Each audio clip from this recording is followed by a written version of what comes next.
Alright, we got the man Jimmy High Roller! NBA myths we all believed were true.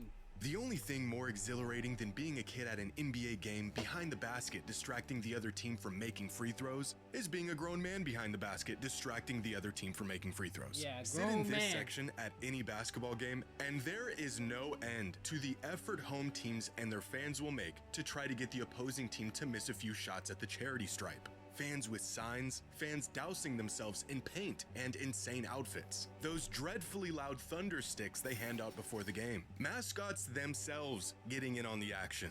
The only problem is, fans attempting to distract free throw shooters at the line doesn't work. Like, at all. Over the years, researchers have... Uh-oh.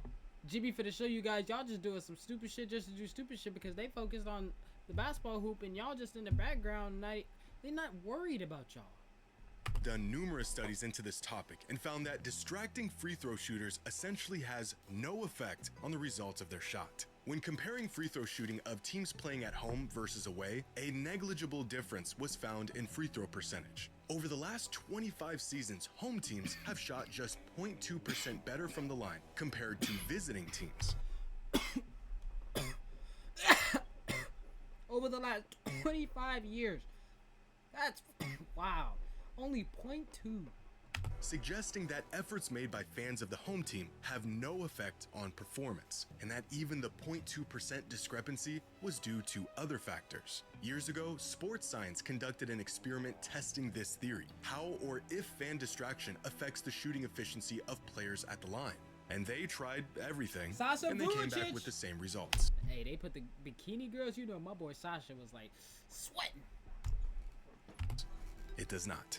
Despite the effort, fans attempting to distract opposing players at the line virtually doesn't affect their performance at all. However, there is a different way fans can dramatically affect free throw shooting throughout NBA games, and that is by not going to the games. After years of attempting to create controlled environments for these studies, researchers were given the perfect sample on the effects of fan interaction and player performance due to COVID and social distancing back in 2020 and 20. They probably were wondering how it would look like without fans in the arena, just to see. 2021, And you saw. where the NBA had a season and a half of games featuring 0 fans. And after gathering the data, researchers found that free throw percentage jumped up by 3 to 4% Damn. without fans in attendance across the NBA, from about 76% to 79%, a percentage that fell back down to the long-standing league average of about 75% once fans were brought back into attendance the following season. In fact, their data showed that having fans in attendance affected home teams equally as much as away teams. Overall, it was found that Because they were probably all used to the no fans shit for like half a season and a half. That's crazy. variable that had an effect on free throw shooting was the circumstance of the game. How close the score was, how late in the game the shots were taken, and how important the free throws were. So, although there isn't much you can do as an individual to affect the outcome of free throws, if no one is in attendance and there is absolutely nothing at stake, your team might just hit those free throws. But this is just one of many misconceptions NBA fans have been led to believe for years. Some of them true, others just a myth. Today, 20 kids would off any. The hot hand. On December 26, 2020, during a Warriors practice, Steph Curry pulled off a nearly impossible feat. Over the course of 5 minutes, Steph hit 105 consecutive three-point shots. Yes, sir, because he's great. 105 He's the GOAT. in a row. Most of these shots not even touching the rim. But Steph is the greatest shooter in the world, so you would think a feat like this should be in the realm of possibility for him. And technically, it is. If we assume Steph shoots about 95% from 3 in an empty gym during practice with no defense, the chances of him making 105 threes in a row is less than 0.5%. Possible, but there might be something else going on here. After this clip surfaced, many fans began speculating the hot hand theory, an old myth that a player who makes a sequence of shots has a greater chance of continued success in the subsequent.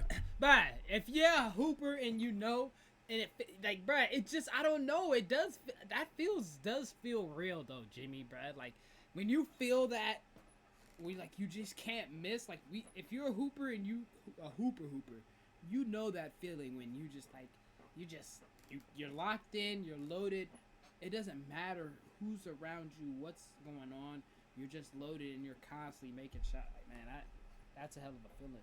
Attempts. And NBA fans will be the first to tell you that the hot hand is a very real thing. We've all seen the hot hand catch fire in real time, when a few good makes seems to be the direct cause of a few more good makes. If you've played basketball, you've probably felt this yourself. Facts. Except, research says otherwise. In 1985, researchers crunched the numbers and researchers always try to prove these non-theoretical things. It's just a feeling, you know? Like, you can't prove something. They try to always prove why you can't do something. Sometimes it just is. But let's listen in. Found that there was no correlation between the success of one shot leading to greater success on the next shot. This research was groundbreaking at the time and called the idea of the hot hand a fallacy, a myth. However, recently further research was done on this topic, a lot of research, and what they found was that the hot hand does in fact exist. Contrary to the research done in 1985, with the advent of modern technology, tracking data, and more detailed shooting logs, many studies have shown that when a player makes consecutive shots, the chances of their following shot going in actually does increase. Now, the results of each study are heavily dependent on the sample of players, with one sample seeing a 3 to 4% increase in shooting percentage in these hot hand moments, another sample of players getting an 8% boost in shooting percentage, and a third sample getting a 12% increase in shooting percentage after hitting 3 shots in a row, as opposed to missing 3. That sounds like somebody like Steph Curry. You know his percentages jump when he makes 3 shots in a row. What are we talking about? You see 3 shots going by Steph Curry, 3 threes? Oh, game. You know 4's coming. You know 5's coming. You know, come on, bro. What? Shots in a row.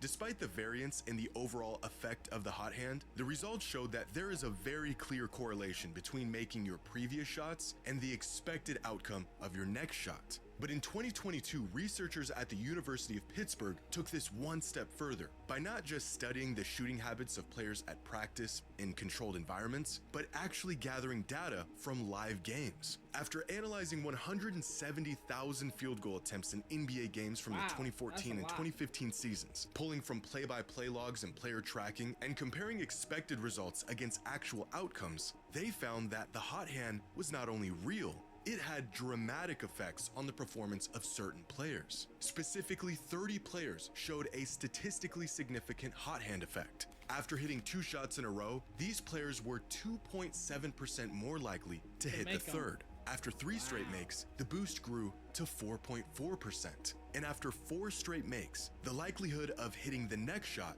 jumped by nearly 6%. Their data also showed that the hot hand is not a constant around the league, but instead varies from player to player, suggesting that it's not about how good of a shooter they are or how well they can score, but rather how each player reacts psychologically after making or missing a shot. A phenomenon that was dismissed for decades, but those who've played basketball knew all along was a real thing. In general, research shows that the success of previous shot attempts does in fact increase the chances of success in the following attempts, proving the existence of the hot hand.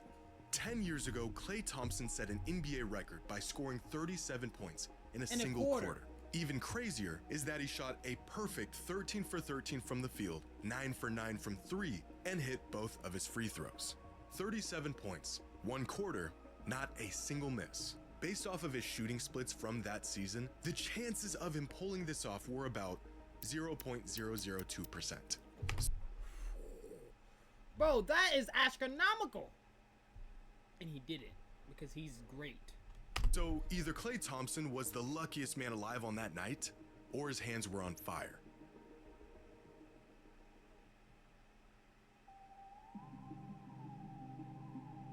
A league full of giants. This is 14-year-old Jeremy Gohey, one of the highest ranked basketball prospects in the world in the Damn. class of 2028. 14? Lately, Jeremy's name has received some extra buzz for his Sheesh. recent performances and the accelerated progression his game has seen over the last year. But there's one God quality damn, in he's particular taller than that me. makes Jeremy one I'm- of the most unique prospects I in got the world. fucking The fact that he is 7 feet years on 6 this- inches tall. A 4 bro. He's 7 foot, bro. At four, bro. How tall is he gonna be when he turns fucking 23? God damn. 18-year-old running around with kids half his size. And with each passing year, it seems that these larger-than-life prospects are becoming more and more common. Every other week, a new name popping up with a height next to it that looks like a typo. And many of these prospects aren't playing a traditional back-to-the-basket big man role. They're facing up, running in transition, and using skills that you would usually associate with wings, smaller players, and perimeter guys, which has led some fans to believe that at this rate, the NBA will one day be exclusively full of mega giants at every position in possession of skills they have no business having. But this idea that the NBA is heading towards being a league full of Victor Wembanyamas is a myth, at least for the foreseeable future. Finding players over 7 feet, let alone 7'6", with the tools to become serviceable NBA players is as rare today as it's ever been. Why they gotta In fact, show finding 7-footers that? who can stay in the league at all is a difficult task. In 1990, 10.2% of all players in the league were at least 7 feet tall, and up until about 2010, they remained about 10% of the league. But then this number slowly began to fall. Each season, pure size playing less of a factor in the league. The market share big men once had began to shrink, eventually ending up where it is today, where 7-footers make up just 6.5% of the NBA. Wow. So they're actually lower percentage of 7-footers in the league now than there was back in the day. Nearly half of where it was 35 years ago, with every inch above 7 feet exceedingly more rare. The league featuring just 1 to 6 players 7'3" or taller at any given time for the last 3.5 decades, a rate that has not increased in recent years. Now, looking into the future, there is currently only 3 players taller than 7 feet on the 2026 NBA mock draft board. 2027 also features just 1 player over 7 Damn. feet tall projected to be drafted. And if finding the oversized talent wasn't hard enough, developing it is almost impossible. Throughout the last 10 drafts, 37 players who are 7 feet or taller were drafted. Of those 30, I spy QP. Ah, I love you, QP. We love you over here, big dog. 7 players, 25 of them are still in the league. Damn. And of those 25, only 4 of them have a game that is even somewhat utilized on the perimeter. But this list Oh, whoa, Jimmy! Don't you disrespect QP. He's literally a pick and pop dude. He don't even be in the paint. Do your research, gang. Tired of you disrespecting my Warriors. The fuck are you talking about? These dude, only 4 of them have perimeter game. No, QP is one of them, buddy. The rest of them niggas is inside guys. QP's a stretch. Relax. Do your research, Jimmy. only 4 of them have a game that is even somewhat utilized on the perimeter. But this list includes every 7-foot draftee in the entire league. If we exclude players under 7'2", then a decade worth of supersized big man talent gets reduced to just 4 players. Now, at the moment, there are 339 players who are currently listed as NBA prospects through 2027. These are players who are either being scouted by teams across the league or have NBA potential according to analysts. Of these 339 players around the world, only 6 of them are at least 7'2". And of these 6, 1 of them is projected to be drafted. Regardless of what you see online, players with this size, let alone guard skills, are still extremely rare, and there are virtually none of them currently in the NBA prospect pipeline. So, no, the NBA will not be a league full of Wembys anytime soon. Wembanyama. Taking The whole entire point of sports is to win. That is the ultimate goal of every player, every team, anyone who's ever competed in a sport. And yet, in the NBA, teams are incentivized to lose. Well, not all of them, just the bad ones. Since the inception of the NBA draft lottery in 1985, tanking has been a common strategy to land top draft picks and potentially climb your way out of NBA irrelevance. If you're having a bad season, might as well make it a little bit worse to better your odds at getting a top pick in the draft. But the validity of tanking and if it actually works long term is still a topic of debate. Does blowing up an entire season or two really increase the chances of a team winning more games and contending for a title in the future? Well, this shouldn't even be a question, because this myth is true. Tanking for top draft picks is not only extremely effective, it is the fastest way out of the pits of NBA standings. Between 1966 and 1984, the team with the worst record in the league had a 50% chance of landing with the top pick. A coin toss. Like a literal coin toss. Bro! Oh, hell no. Oh, hell. That's how you know the NBA was just straight up just giving talent to the big name people. Bruh. The NBA generally was rigged, I think, from anything from 60s to the 90s gang, even maybe in a little bit in the 2000s, because we know what happened with the Kings and Lakers series, too. Real talk. Like, them motherfuckers was doing shit, man. Doing shit. Between them and the team with the second worst record. But teams took advantage of this, so over the years those odds have decreased drastically to where they are today, where the three teams with the worst records in the league each have a 14% chance of getting the first overall pick. 1 in 7 odds. Odds that are so slim that it shouldn't be worth throwing a whole season away for. And yet, the worst teams in the league continue to take those odds year after year. Of course. Because it works. From 2000 to 2020, the teams that landed with the #1 overall pick in the draft averaged just 34.8 wins per season in the 3 seasons leading up to their tanking season. Then, of course, most of them tanked for that #1 pick, averaging just 25 wins in those tanking seasons. But then they bounced back, averaging nearly 41 wins in the 5 seasons following their #1 pick. A nearly 15% increase in wins from before winning the draft lottery to after winning it. But this boost in success doesn't just apply to teams who won the draft lottery, because here are the average records for teams who landed with the 2nd and 3rd overall pick in the draft. Teams who also saw a notable boost in wins after landing a top pick. In fact, on average, teams won 5 more regular season games per season in the 5 years following a top 3 pick in the draft. Now, where the real difference comes in is the playoffs, where teams who won the #1 overall pick in the draft lottery averaged just 0.6 playoff wins per season leading up to their tanking season in the 5 years following their first overall. Oh my god, I don't even have to see the number, bro. That spike is crazy. Bro, they barely won any playoff games prior to them tanking, and then you telling me they get a top 3 draft pick and they start winning playoff games? God damn. Overall pick, they averaged 3. Holy shit. Bro, they went from barely winning 1 to all averaging 3. Nigga, that's damn near winning a fucking series. What the fuck? Playoff wins per season. 5 times the amount of playoff success they had prior to their pick and prior to tanking. And again, okay, so tell me why people are talking about Tatum and Jason coming back and playing for the Celtics then. Why the fuck would you do that? Look what this means. Nigga, tank, potentially get a top 5 pick, and then get Tatum and Jason and Tatum back, and then get your plug in your player. And, oh my god. And teams that landed with the 2nd and 3rd pick also saw a drastic increase in playoff success in the 5 following seasons.